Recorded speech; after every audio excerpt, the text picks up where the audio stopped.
The following message is transmitted at the request of the Pennsylvania State Police Department. An unidentified virus strain is rapidly spreading across the state of Pennsylvania.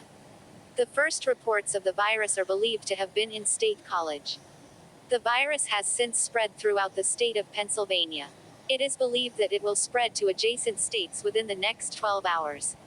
Symptoms of the virus include initial nausea and vomiting, blurred vision, loss of muscle control, and unconsciousness.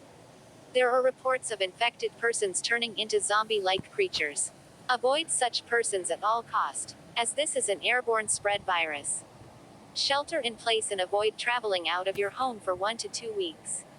Should you contract this virus, self-quarantine immediately. Stay tuned for further updates from public health officials.